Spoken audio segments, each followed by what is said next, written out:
This is Paul Schmid. Welcome to the Pursuit Zone.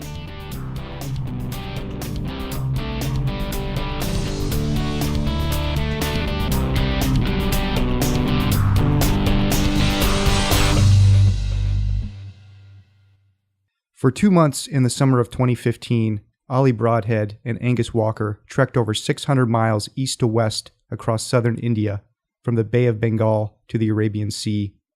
They walked 20 miles a day across the diverse landscapes of Tamil Nadu, Karnataka, and Kerala.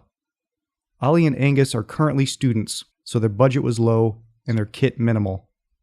They are both aspiring filmmakers and are working on a short film of their adventure. You can learn more at their websites, olibroadhead.com and anguswalkerphotography.com. Oli and Angus, welcome to the Pursuit Zone. Hi. Thank you. Hey guys, where did the idea for this project come from? Well, a few years ago, a British explorer by the name of Alastair Humphreys, he walked the length of the Kaveri River. So the Kaveri is one of the 5 holy rivers in India, and it's the southernmost of those rivers. So I'd read the book of Alastair walking across southern India, and I was looking for a project that I could do, as you said, on a very minimal budget. I've been to India before, so I thought that might be ideal. So we didn't follow his route, but we were walking through the same states that he walked across.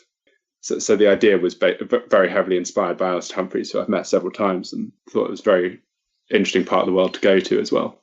So it came from that. And then I needed a teammate and I got in contact with Angus. So that's sort of how that came together. So guys, what was the objective of the adventure? Okay, so we arrived in India, and on the first day we decided to come down to a town called Poonpahar. And from Poonpahar we followed the Kaveri River from east to west. So we went from the Bay of Bengal all the way to the other side, which was the Arabian Sea on the west coast of India, of southern India. And that was the objective. Yeah, so crossing the country was the primary objective.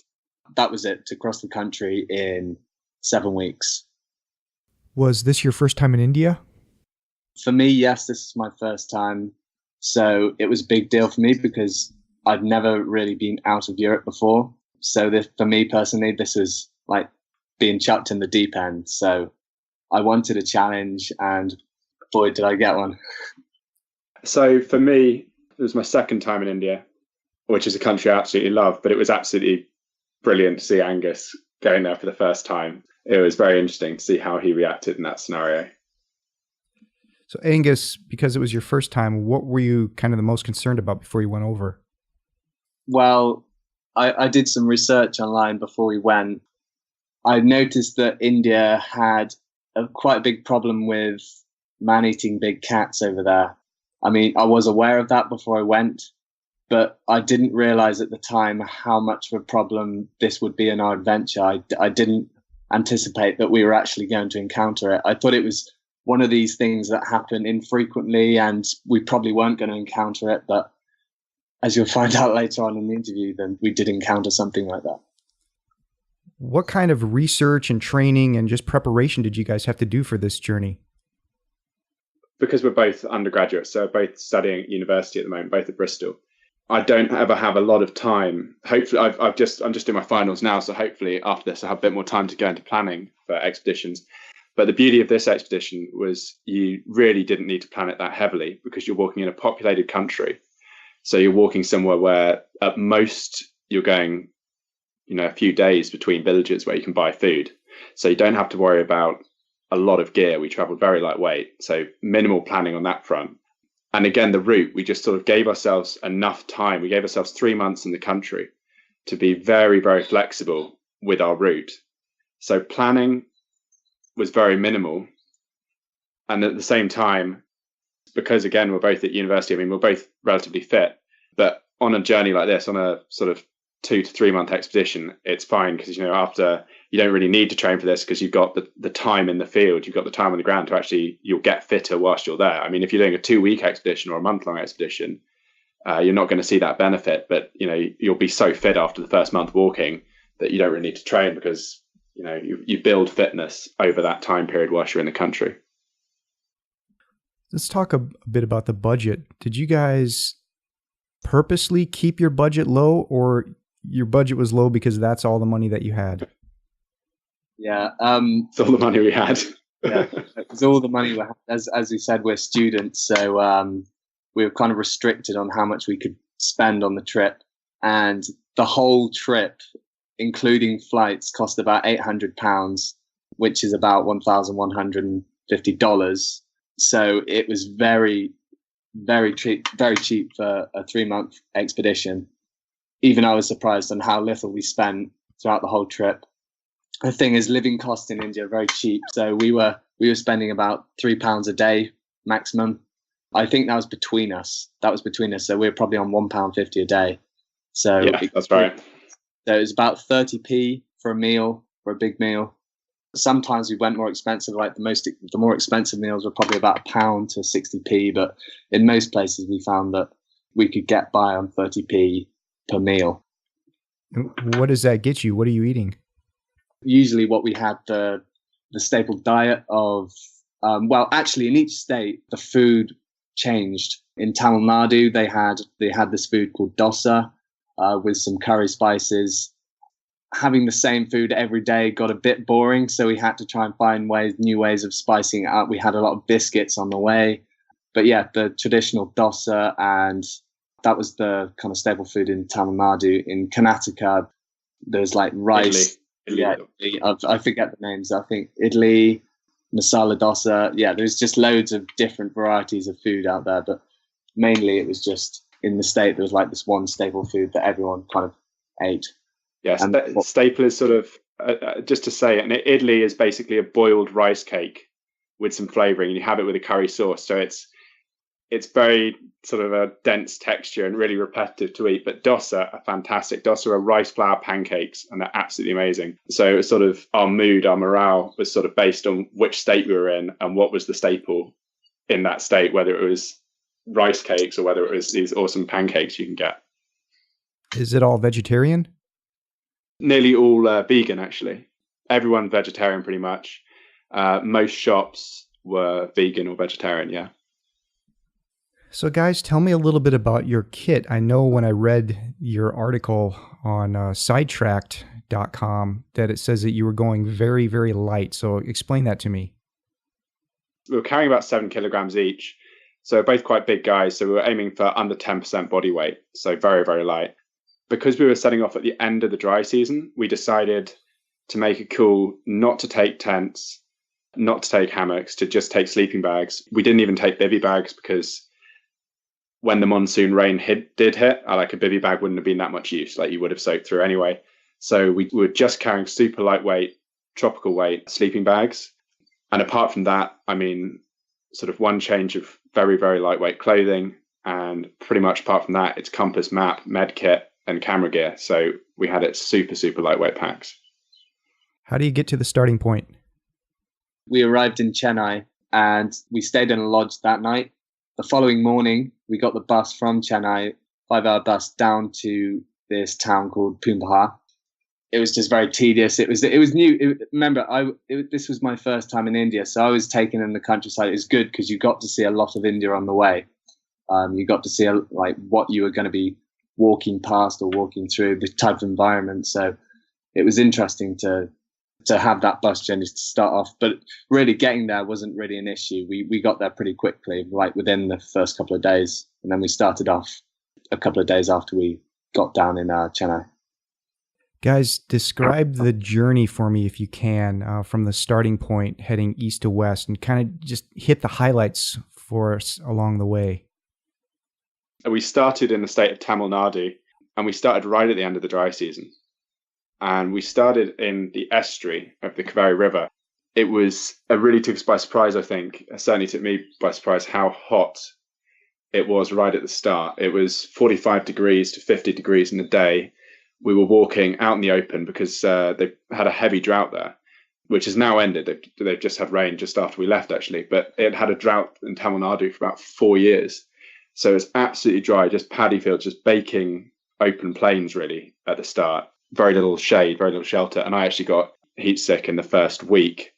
This was the big excitement, really, of the first week, was me getting heat sick. absolutely pretty much collapsing, completely gone, head spinning. And Angus managed to run, get water. And that was because we'd been walking in this heat. We were between villages, so we didn't have access to water, and we'd run out of water at that point, which got quite dangerous. So that was a bit sketchy at the beginning. And then from there, we moved up onto, where were we next, Angus? That was Hoganakal Falls afterwards, wasn't it? We moved into Karnataka state. Yeah, within the first week, you got heat stroke. And then we arrived in the city of Erode, which is like a textile and agricultural hub of Tamil Nadu. And obviously the Kaveri River goes through Erode. And then from there, we went up to this place called Hoganakal Falls, which is also along the Kaveri River. So we're following the Kaveri River quite well up until this point. And then we had to take a big 200-kilometer detour. If you include from Bangalore on, it was actually 450 kilometers in total of detour during this expedition. 450-kilometer walking detour, which is a bit mad. We were staying in a lodge, which is basically a hotel in India, this cheap hotel. And we met these people who were actually working in the UK at the time, but they came back to India for the summer. And we were speaking to them, and they were telling us that they had a house inside, I think it was in the Nilgiri Hills. It's near a big tiger reserve. And they were warning us about animal attack on the route. And they have a house in the mountains, which is surrounded by these big walls. And every now and then they'd have a leopard come onto these walls and would kind of almost, I don't know, it would stare into their windows from the house. And they were showing us these pictures on their phone of the leopard. They were skipping through some of the photos on the phone, and they showed us this instant where a leopard had actually killed one of the locals on that road. Not just killed him, actually eaten him from the throat downwards, which is quite graphic. That was a real shock because we didn't actually think it would be happening in this part of India. We thought it'd be more further west towards the Western Ghats, where there's a high density of leopards. But to our shock, it was actually on the road ahead of us. And knowing that we might encounter man-eating leopards on the route was quite dangerous. And they were telling us that not even the locals walk down this road because it's so dangerous. There's wild elephants, there's tigers, there's leopards. And they think the reason why leopards have resorted to killing people is because the leopard populations in India are very sparsely populated. They're found in small isolated pockets, so they don't really have like much natural game coming through their habitat. So they have to go looking for prey in other areas. And sometimes, because of the agriculture just dominates the landscape, there's not always prey available. So humans are easy targets. They think that's why leopard attacks are so common in that area, which is why we took that 200-kilometer detour, because we didn't want to take the risk. We were already taking enough risks as it is.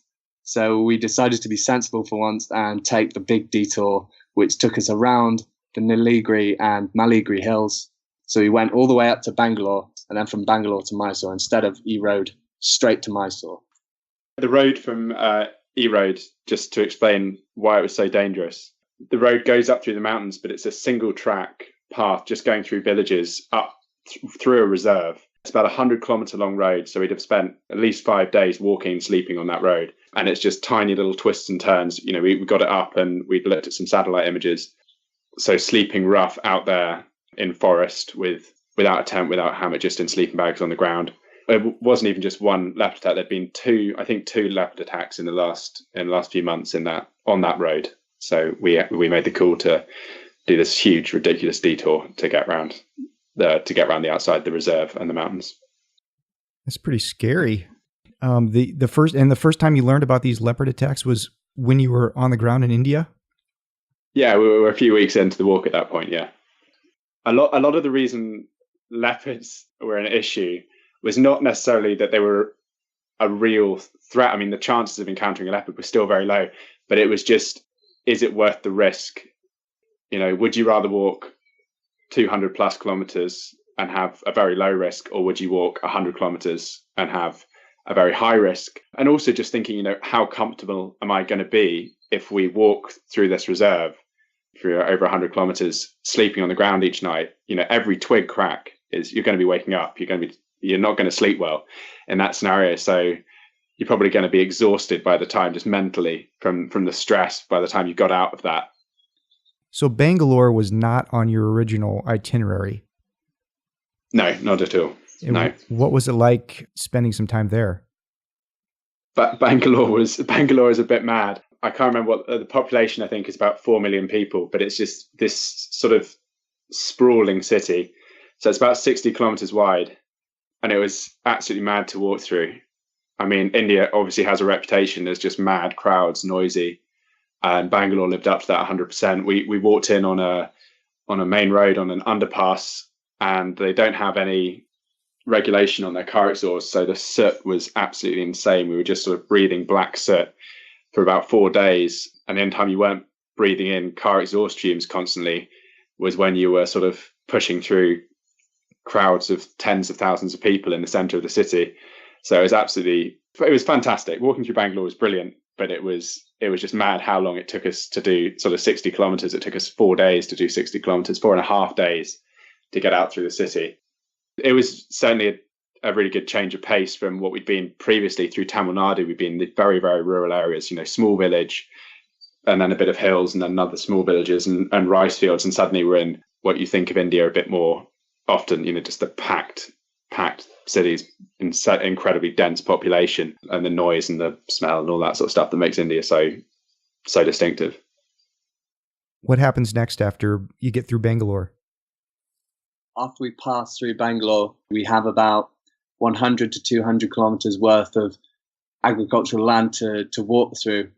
But we noticed at this point that the climate was slightly different, because west of Bangalore, it's the state of Karnataka. So we came from Tamil Nadu to Karnataka, and the climate was much cooler, actually. We found that we were using the sleeping bags more frequently during the nights. We didn't actually think we'd need them. From Bangalore, it was agricultural land until we reached the jungles of the Western Ghats, which were a challenge in themselves. So, yeah, so that's basically it. Angus, do you want to say about the leopard? That was before. No, that was before Bangalore. Yeah, it's before. Yeah, we've missed it out. You go for it, man. Okay, this was before Bangalore. So we decided to climb up this mountain just before the sun was setting, because we wanted to sleep up there so we could get some time-lapse shots of the beautiful Indian sunrise. But in the night, we were forced to head down due to a lightning storm. It was quite dangerous to stay up on the mountain. So we started heading down. We were playing around with some of the head torches and the camera flashes to try and get some photos for our website and blog. And when I was taking a photo, I saw the reflection of these two pair of eyes that were kind of staring at me from probably, I'd say, about 100 yards away, further up the mountain, looking down on us. The thing is, like, normally when you see a pair of eyes, you think, it's normally a goat, or it's normally some domestic animal. It might be a dog. You could tell that it wasn't a small animal because, one, the eyes were facing forward, so it's a predatory animal. And the distance between the eyes was quite significant. Like, you could tell it wasn't a dog. It was much bigger than a dog. So at this point, like, the first thing that came into my mind was leopard, because we remember before we were hearing all these stories about the leopard attacks. It was like one of those things where you couldn't confirm. You could kind of make it out. You could probably think that's probably most likely a leopard, but we weren't taking any risks. So we got down as fast as we could. We were like being really vigilant. We were constantly looking left to right, seeing if we were watching out from the ambush attack, because that's how leopards hunt. They like to ambush. So we're staying away from big boulders, big rocks where they could kind of sneak up from. So we headed down, and luckily at the bottom of the mountain, there was this house.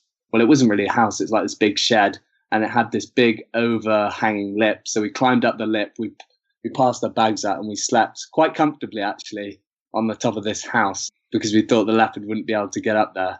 Just because I know leopards are fantastic climbers, but it was a very steep wall, and it was overhanging. So I'm not even sure a leopard could get up there.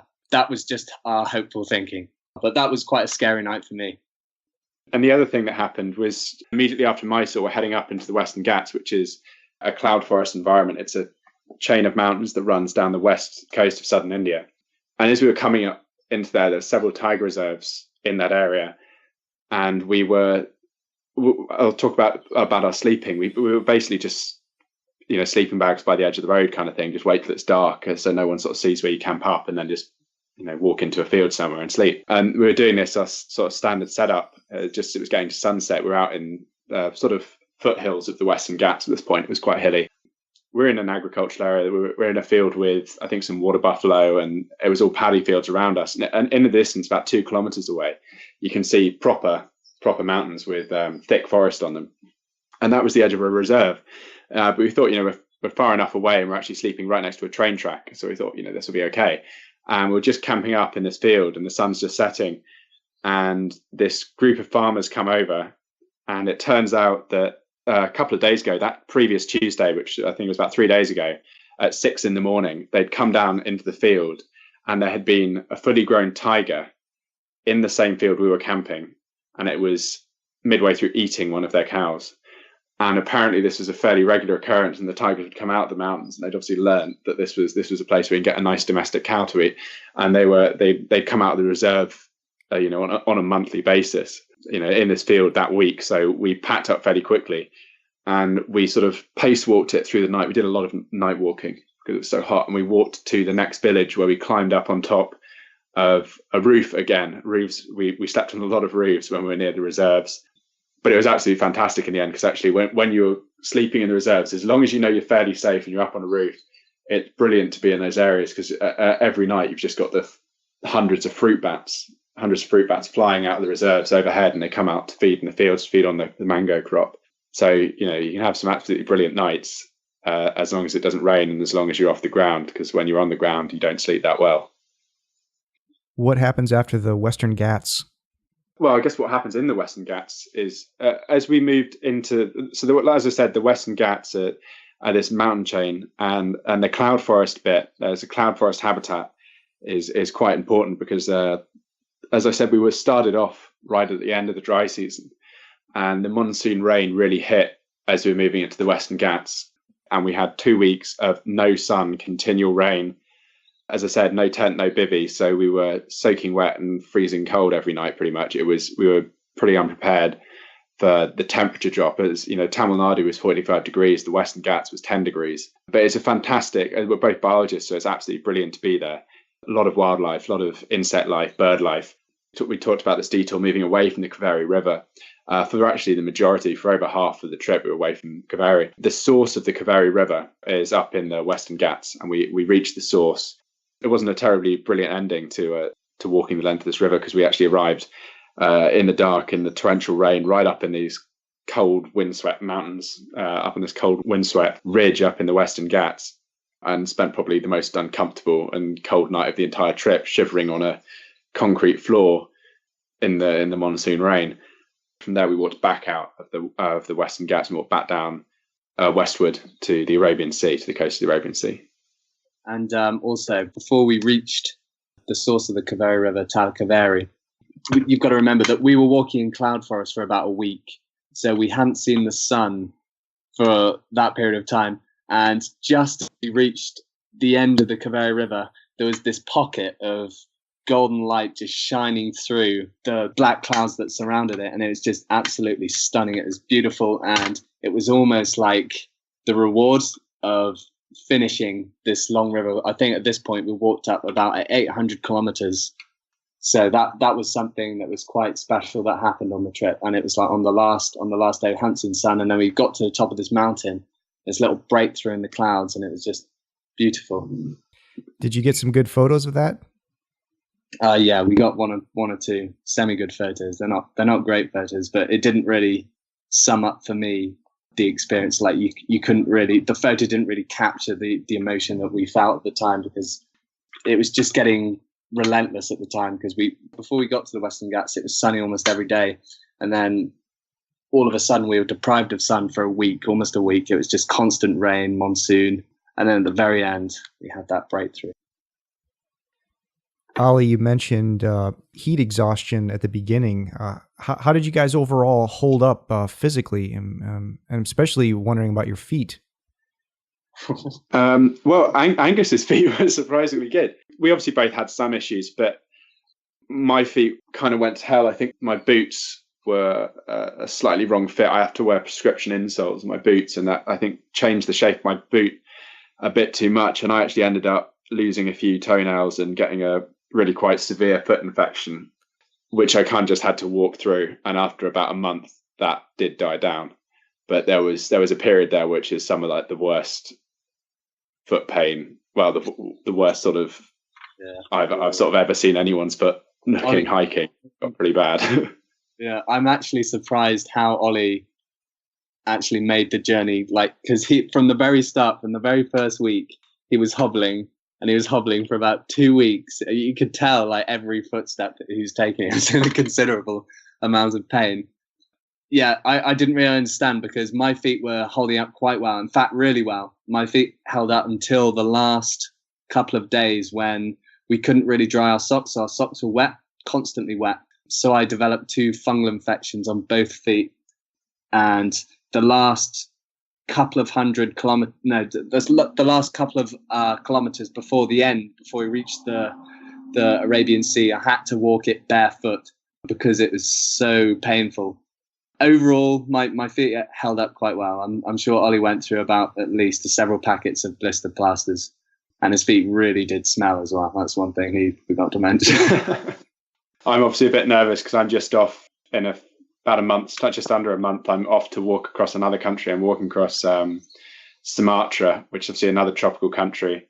So I'm a bit nervous how that's all going to play out with the feet this time. I mean, I've made a few adjustments to my medical kit and what socks and what boots I'm wearing, and hopefully I don't have to go through all that again, because it was a bit of a nightmare in India. Yeah, I think the main issue, though, as Angus said, was just not being able to wash or dry our socks for quite large periods of the trip. What did you guys learn from this expedition? Well, I guess Angus should answer after me, because I'm sure he learned much more, because this was his first expedition. For me, I think, well, for one thing, I mean, obviously I learned a lot about photography and filmmaking and what I want to do in the future with that. One of the most interesting lessons for me was that this was the first really big scale thing I'd done. There was quite significant periods of of stress and being really, really out of my depth, sort of completely losing control. Well, not having any control in a lot of situations. There's a lot of fear going into anything like that. There's a lot of sleepless nights when you're planning this sort of thing. You know there's going to be these really sketchy moments. So I think for me, what was brilliant is actually how much I genuinely enjoyed the experience, and how much, like, you know, when we finished that trip, I wasn't desperate to get home. I was kind of the opposite. I was like, you know, what, 3 months from going home, you know, I want to keep walking kind of thing. I'm obviously going off to walk another country very soon, so it's kind of been this, actually, you know, I really seem to enjoy this sort of thing for some reason. Because growing up, I'd always wanted to go into, you know, I'm always reading books, adventure expeditions, a lot of biology related, you know, Gerald Durrell always going off animal collecting expeditions around the world. It's sort of this thing that you sort of lose this idea of, because you realize just how hard it is. And in the real world, it's a lot more painful than it is when you're reading a book. And then actually turning out that I did genuinely enjoy it whilst I was out there, despite that there were horrible moments. And actually, this is something I might seriously want to consider as a career, or something I might want to repeat quite a few times in future.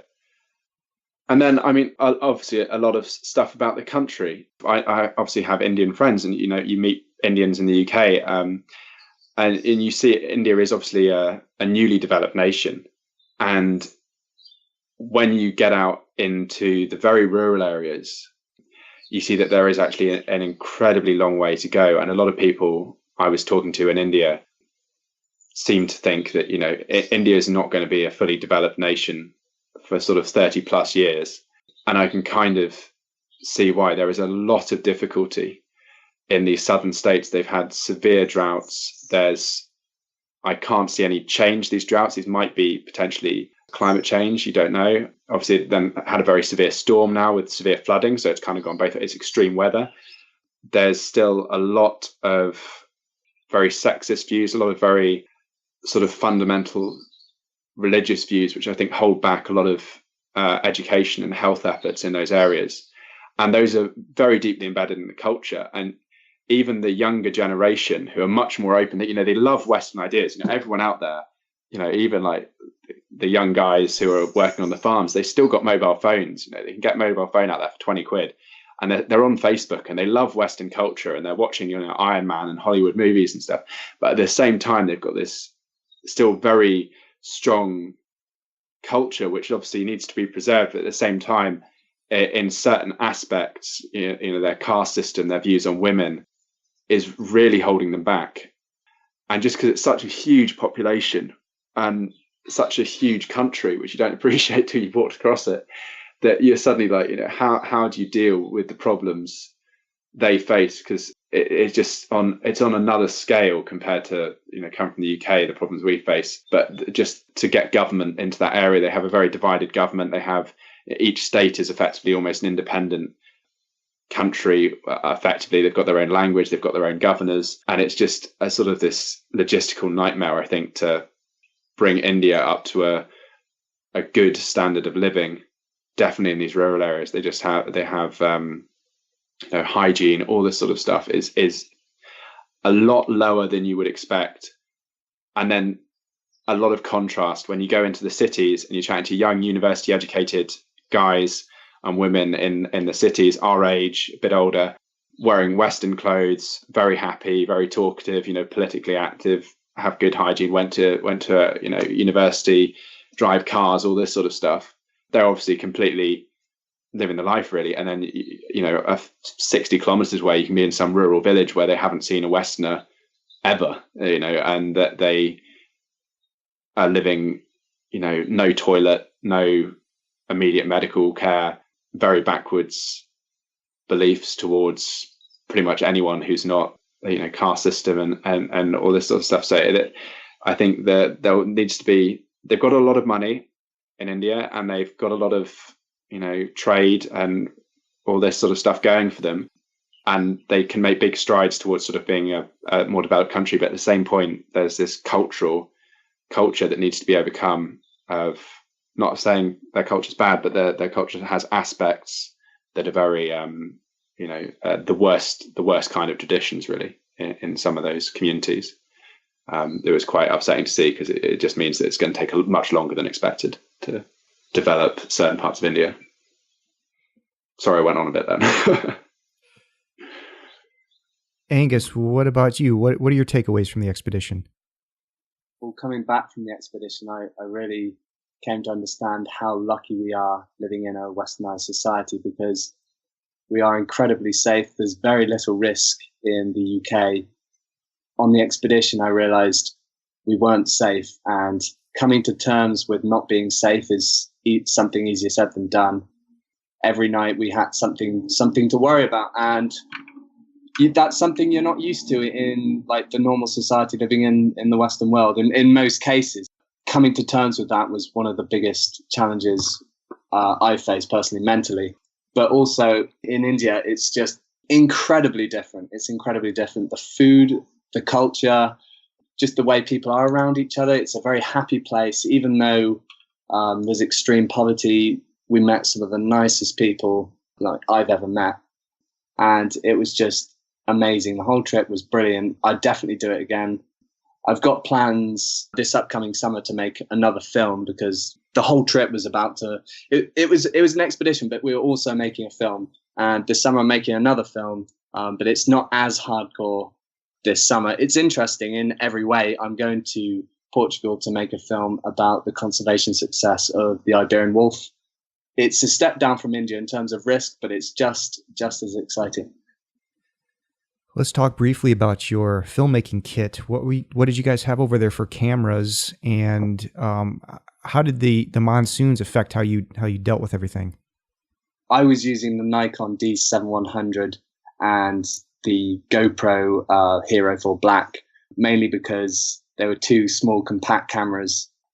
The problem is with when the monsoon rains came in, we had a lot of camera problems because of the humidity. It was playing around with the electronics in our cameras.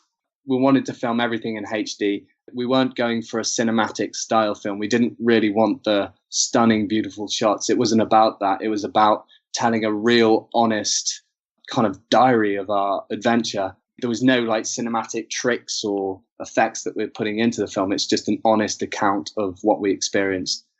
And that was the aim of the film, to kind of convey the emotions we went through, the psychological journey we went through, and some of the problems we encountered and the good things we encountered. And that's really, from making the film, what I wanted to show people from this film. How can we see the film? You can find our film on my website, which is www.anguswalkerphotography.com, or you can head over to Oli's website, which is www.olibroadhead.com. You can also see the film on our social media platforms such as Facebook, Twitter, and there's loads of photos as well on Instagram. So, Oli, what's your Instagram name? Mine's at Oli Broadhead. Yeah, and my Instagram username is at Angus Walker 91. So you can see all the photos on that page, and under every photo there's a caption explaining what we went through at the time. So the photos we took tell a story. Okay, well, Oli Broadhead, Angus Walker, thanks so much for coming on the show and telling the story of your walk across India. Quite an adventure. And I should also put a shout out to sidetrack.com, where you can go and read about this adventure and see some photographs. And I wanted to ask, who wrote that article? I wrote the article because Angus was in the middle of his exams at the time, so it was down to me. But now I'm in the middle of my exams, so vice versa. Well, I just wanted to say you did a great job because, man, that was a great read. Really enjoyed it. Thanks very much. Thank you very much. Okay, guys, thank you so much. All right, thank you, Paul. Thank you. Recorded May 11th, 2016. For more great podcasts, visit thepursuitzone.com.